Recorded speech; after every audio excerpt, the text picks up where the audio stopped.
Ever get that creepy feeling, like AI is kind of secretly pulling the strings in your life? You know what I mean? Like when you're talking about those new headphones, and then bam, ads for them are everywhere. Yeah, it's like we're living in an episode of Black Mirror sometimes, isn't it? Totally. So today, we're doing a deep dive into episode 3 of the NeuralMind AI podcast. It's called Deep Dive, and they really go there. Like, is AI spying on us? Controlling what we think? Definitely makes you think. I know, right? Hi, girl. Some of their claims sound a little, well, out there. But we're here to break it all down, separate Wow. fact from fiction. Yeah. See what's really going on. It's all about examining the evidence, right? And asking those tough questions. Exactly. Okay, so the NeuralMind episode kicks off with this segment called, Is AI Secretly Spying on You? And they start by talking about that feeling we all get when you mention something and then ads for it magically appear online. Is AI actually listening in? Like, for real? Well, the idea of AI directly eavesdropping through our devices, I mean, that's a little too close to a surveillance state for comfort. Right, Big Brother and all that. Yeah, exactly. But there is a big BUT here. Companies like Google and Facebook, I mean, they're collecting tons of data about what we do online. So it's not so much about listening as it is about watching. Exactly. It's all about the data. And what makes this data so powerful is AI. Those algorithms are getting crazy good at predicting what we're going to do, like what we want, even before we know it ourselves sometimes. Okay, that is kind of freaky. They actually give this example of Amazon's AI in the NeuralMind episode. They say it can predict what you're going to buy with like 90% accuracy. Yeah, and that's mind-blowing when you think about it. If a system can do that, predict your purchases with 90% accuracy, it means it knows you, like really, really well, maybe better than you know yourself. Whoa. Makes you wonder about free will, right? Are we really in control of our choices? Okay, so, and then there's TikTok. Everyone knows how addictive that is. Oh, yeah. The TikTok algorithm is basically a masterclass in understanding, maybe manipulating, human psychology. It watches what you watch, how long you watch it for, what you interact with, and then uses all that to curate your For You page. It's all about maximizing engagement, keeping you scrolling and scrolling and scrolling. It's like a digital slot machine. Yeah. Like constantly feeding you content, trying to keep you hooked. Pretty much. And that's the big takeaway from this first segment. Even if AI isn't directly listening to us, it's still watching us, analyzing our data and using that to shape our online experiences and maybe even influence our choices. So, okay, maybe AI isn't listening to our conversations directly, but it's definitely keeping tabs on us in other ways. But the NeuralMind episode goes even deeper. They pose this question. AI is controlling what you think. Wait, what? Can AI actually do that? Shape our thoughts and beliefs? It's definitely something to think about, right? Like, how much control do we really have? It's not a simple answer, but the fact is, AI is a huge part of filtering and curating what we see online. So you're talking about controlling our news feeds, social media, even what pops up in our search results. It's like AI is the gatekeeper to the digital world. That's one way to look at it. And the way these gates are kept is through algorithms. Algorithms that decide what kind of content we see. And the problem is this can lead to what we call echo chambers, where you're only exposed to information that agrees with what you already believe, and that just reinforces those beliefs, maybe shuts out other perspectives. They brought up this really crazy example in the NeuralMind episode, actually, a Facebook experiment from 2012. Apparently, they showed that AI could mess with users' emotions just by changing what they saw on their news feeds. Yeah, that experiment, it was pretty controversial, ethically speaking, but it did highlight something important. AI has the potential to mess with our emotions just by subtly changing what we see.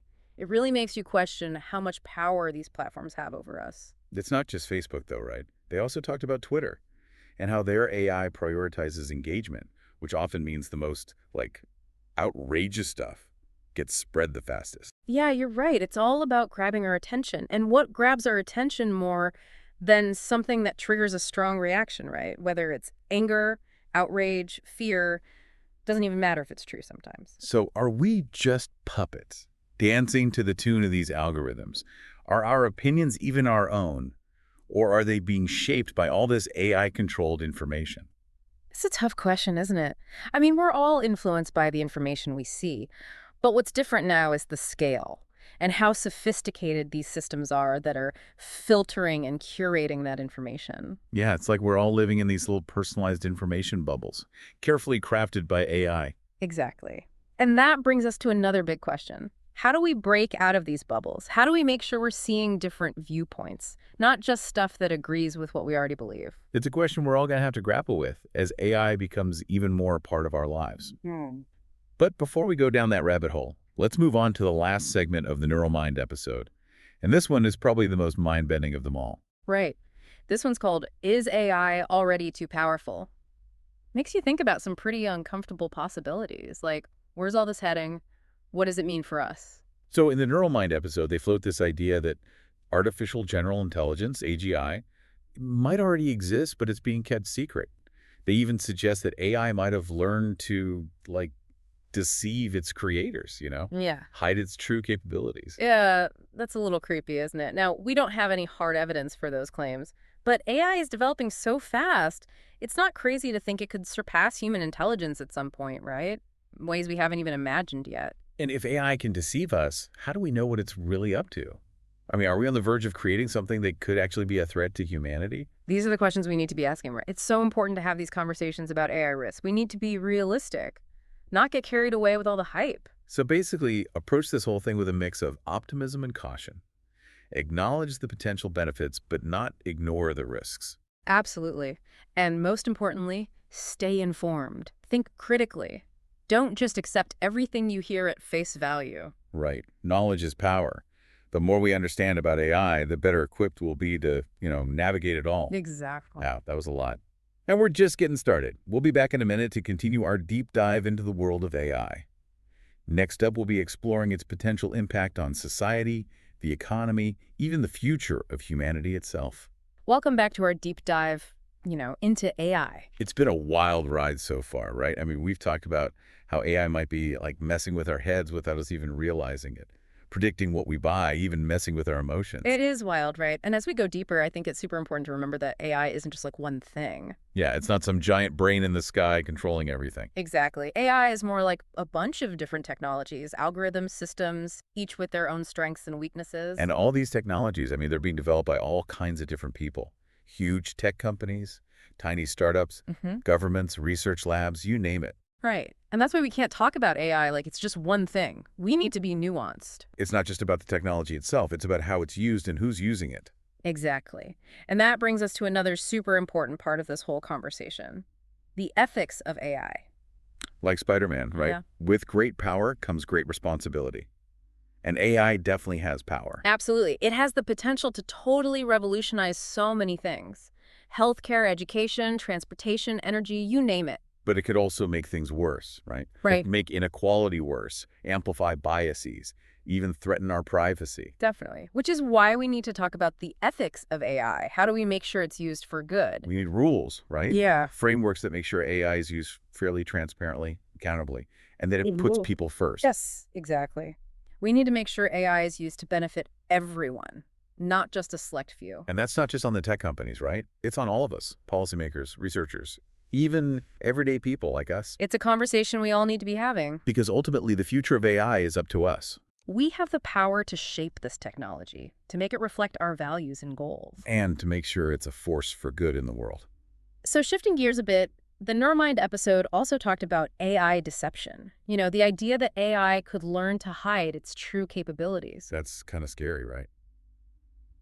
If AI can trick us, how do we even know what it's really doing? It's definitely something to think about. It highlights why we need to keep researching AI safety.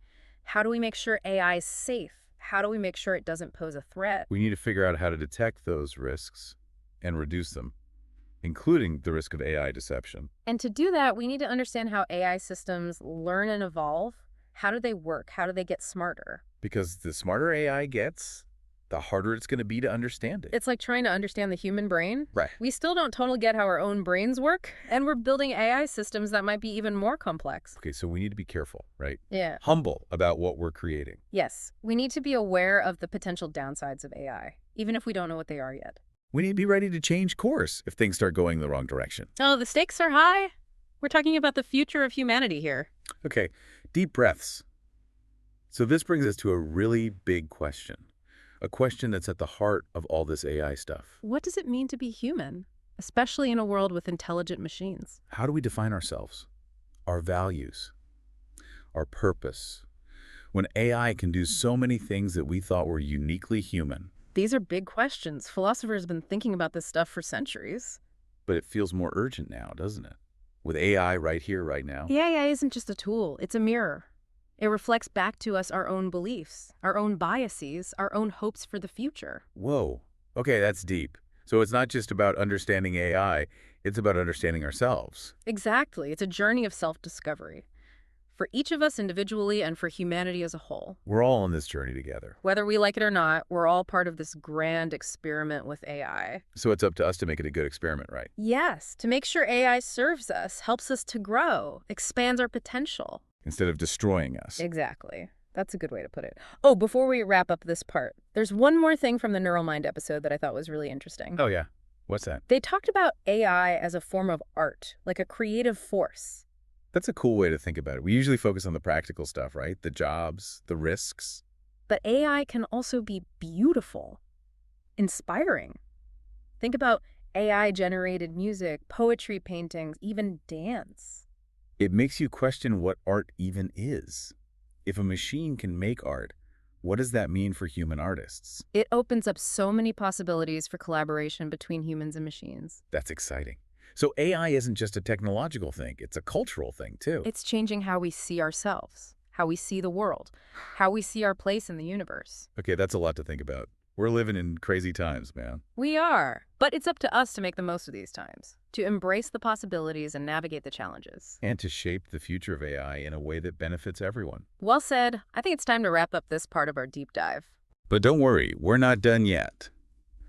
We'll be back in a minute to talk about the future of work. How will AI change the way we work? What skills will we need? All that and more, so stay tuned. Welcome back to the Deep Dive. It's been quite a journey, hasn't it? We've explored how AI might be, subtly influencing our thoughts and actions. And we even pondered those big philosophical questions about what makes us human in the age of intelligent machines. A lot to unpack, for sure. And now, as promised, we're going to zoom in on one of the biggest concerns about AI, its potential impact on the future of work. Yeah, it's a topic that's causing a lot of anxiety, understandably. I mean, the idea of robots taking over our jobs has been a sci-fi thing forever, but it's starting to feel less like fiction these days. The NeuralMind episode didn't really dive deep into this specific issue, but it's definitely been on my mind. Like, are we all going to be replaced by robots? That's the big question, isn't it? I don't have a crystal ball, but I can say that the world of work is definitely going to look different in the future. So, what can we expect? Mass unemployment. A robot uprising. Not necessarily. Some jobs will definitely be automated, that's for sure. But others will transform and new ones will emerge. It's not just about jobs disappearing, it's about the nature of work itself changing. So it's more about adapting than, like, freaking out about robots stealing our jobs. Exactly. The key is to be adaptable, to develop the skills that will be in demand as AI becomes more, integrated into the workplace. Okay, so what kind of skills are we talking about? Should we all be learning to code? Well, technical skills are important, of course, but the skills that will really set you apart are those human capabilities that AI struggles with. Things like critical thinking, problem solving, creativity, collaboration, and emotional intelligence. Ah, so it's those human skills, the things that make us, well, human, that will be most valuable in the future. That's the idea. As AI takes over more of those routine tasks, those human skills will become even more crucial for navigating the complexities of the workplace. But what about people whose jobs are mainly those routine tasks, the ones most likely to be automated? What happens to them? That's where we need to start having serious discussions about solutions. Things like retraining programs, job transition assistance, and even the possibility of a universal basic income. It sounds like we need to completely rethink how we approach work and social safety nets. Absolutely. We can't just bury our heads in the sand. These changes are happening now. We need to start preparing for them. It feels like we're on the verge of a major societal shift, and AI is at the center of it all. It is. And the pace of change is only going to get faster. So what's the takeaway for our listeners? What can they do to be ready for this future of work? What advice would you give them? First and foremost, embrace lifelong learning. Don't be afraid to step outside your comfort zone and learn new things. Stay curious, stay adaptable, stay ahead of the curve. Exactly. And remember, the future is not set in stone. We have the power to shape it. We can create a future where AI helps us, not replaces us. A future where technology makes our lives better, not worse. A future where work is meaningful and fulfilling, not just a way to pay the bills. That's the future I want to see. Me too. And on that note, I think it's time to wrap up our deep dive into the world of AI. It's been a fascinating conversation. Thanks for having me. Thanks for being here. And to our listeners, keep exploring, keep questioning, keep learning, because the future of AI is in our hands.